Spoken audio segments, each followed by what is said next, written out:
바위들이 우르릉쾅쾅거리는 화산 비탈길을 굴러내려오면서 다른 더 큰 바위들을 밀어내다가 결국 거대한 폭포처럼 물을 쏟아내면서 바다로 굴러떨어지면서 전 세계가 이전에 보지 못했던 높이의 파도를 일으킵니다. 이런 상황은 하와이 빅아일랜드의 힐리나 슬럼프가 물속으로 빠질 때 일어날 수 있어요. 킬라우에아 화산은 휴면과는 거리가 멀어요. 가장 최근에 폭발이 일어났던 게 2018년이었죠. 이 폭발은 보통 다양한 규모의 지진을 동반하고 지진이 각각 생길 때마다 화산의 경사지에 있는 마그마 암석은 아래로 이동합니다. 이런 암석 형성을 슬럼프라고 하고 힐리나 슬럼프는 이런 것들 중 가장 악명이 높죠. 1868년에 이 슬럼프의 이동으로 18m까지 상승하는 해일이 일어났어요. 하지만 가장 걱정스러운 건 약 11만 년 전 이곳에서 일어난 산사태가 역사상 가장 강력한 지진 중 하나로 이어졌고 그 결과 300m가 넘는 메가쓰나미가 발생했었어요. 과학자들은 이런 일이 미래에도 반복될까 걱정하고 있어요. 만약 그런 일이 생긴다면 파도는 하와이 전체를 뒤덮고 북미 해안과 남미 해안에까지는 문제없이 도달할 거예요. 하지만 지질학자들은 이와 같은 산사태가 곧 일어나진 않을 것이라고 우리를 재빨리 안심시켜줍니다. 그러기엔 너무 이르다고 하네요. 하지만 마침내 그 일이 일어나면 결과는 재앙일 거예요. 상상이 되시나요? 미 서부에 있는 옐로우스톤 국립공원은 눈부신 경치로 세계적으로 유명한데 특히 그 중심에는 화려한 그랜드 프리즈매틱 스프링이 있죠. 하지만 우리 모두 옐로우스톤이 무엇보다도 엄청난 칼데라라는 것을 알아야 해요. 기본적으로 잠을 자고 있는 초화산이란 거죠. 앞에서 봤던 킬라우에아와 같은 일반 화산과 초화산의 차이점은 초화산의 힘이 수천 배나 더 강하단 거예요. 수톤의 거대한 바위와 뜨거운 용암의 강을 분출하고 국가들로 하여금 몇 주 동안 비행기 여행을 멈출 수밖에 없게 만드는 화산재 구름을 뿜어내는 분출이 있다고 상상해보세요. 이제 그걸 1000배 곱해보세요. 옐로우스톤이 폭발하면 그렇게 되는 거예요. 처음에는 국립공원 한가운데에 있는 거대한 지역이 흔들리고 허물어졌다가 위로 메가톤급으로 폭발하게 됩니다. 용암이 흘러나오고 마그마 바위들이 워싱턴 DC의 약 절반 크기인 대략 100스퀘어킬로미터의 면적을 덮게 될 거예요. 하지만 가장 큰 위험은 화산재예요. 잿빛 기둥은 수킬로미터 상공에 솟아올라 바람에 의해 여러 방향으로 실려갈 거예요. 보통 폭발이 아닐 테니까요. 확산 범위와 피해도 평소보다 훨씬 클 거예요. 무겁고 두꺼운 화산재는 넓은 지역을 담요처럼 덮어서 농작물과 심지어 건물까지 파괴할 겁니다. 더 최악인 건 재가 공기 중에 퍼져 태양을 차단하고 기온이 급격하게 떨어뜨려 인공적인 겨울로 이어질 수도 있다는 점이에요.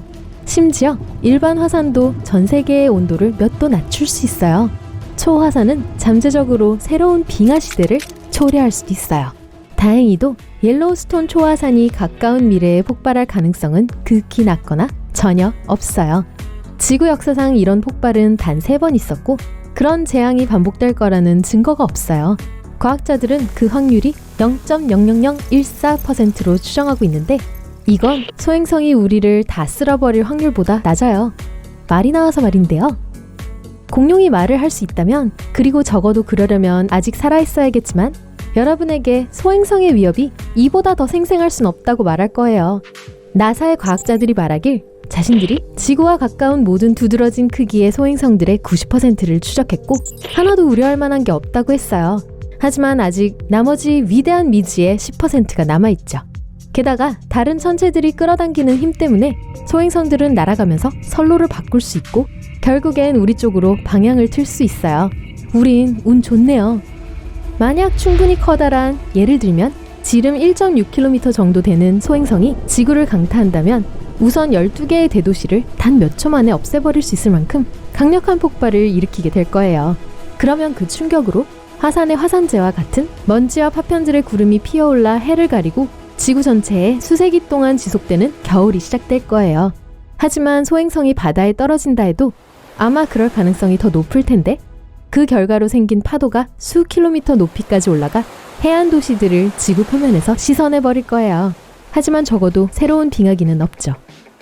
비록 과학자들은 가까운 미래에 그러한 위협은 없을 거라 꽤 확신하고 있지만 완전히 그 가능성을 배제할 수 없으며 인류가 이 사건에 대비하기 위해서는 적어도 5년은 필요하다고 합니다. 만약 지구 가까이 있는 큰 소행성이 갑자기 방향을 바꿔 우리를 향해 돌진한다면 우린 그걸 상대할 수 없을 거예요. 재난 영화 보고 싶은 사람 없나요? 하지만 훨씬 더 일어날 법한 재앙은 바로 우리 발 아래에 있어요. 캘리포니아의 산안드레아스 단층이죠. 이 단층은 여태 수년 동안에 걸쳐 파열될 준비를 하고 있었고, 과학자들은 이 선상에 있는 지진은 향후 30년 이내에 발생할 것으로 추정하고 있어요. 그리고 지진이 일어난다면 좋지 않을 거예요. 역사상 가장 파괴적인 지진들과 견줄 만한 규모인 8.0을 예상하고 있어요.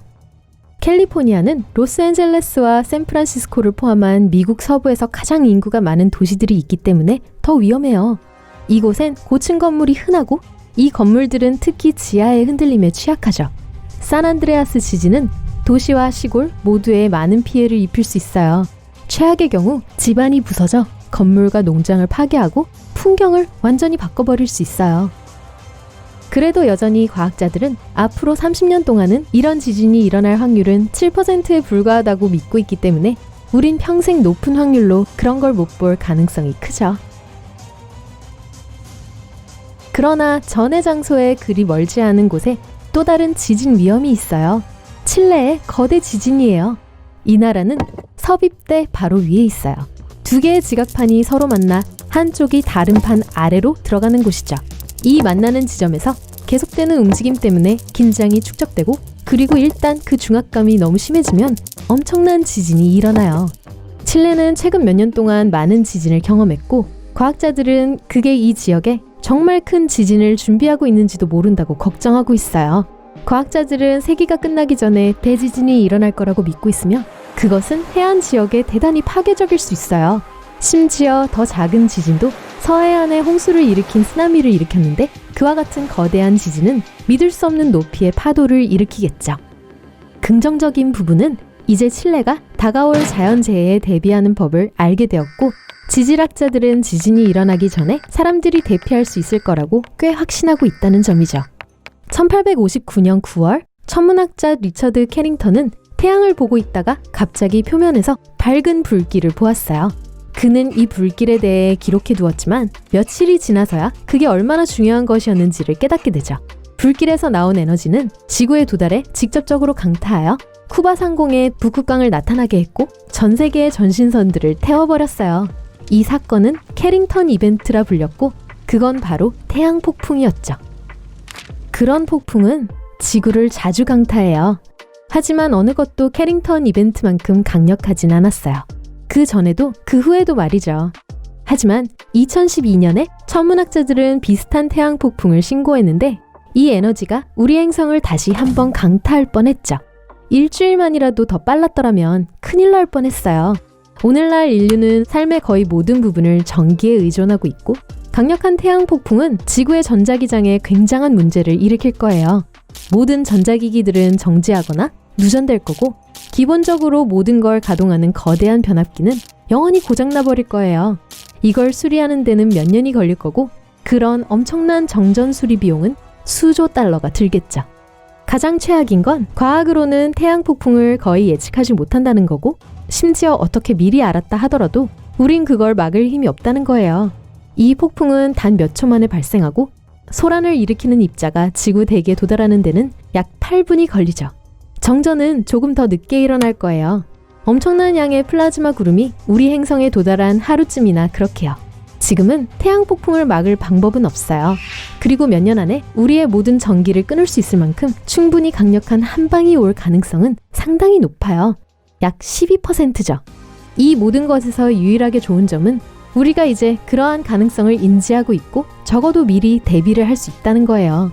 폭풍이 오기 전에 속옷과 양말 챙겨가는 거 잊지 마세요. 항상 필요할 거예요.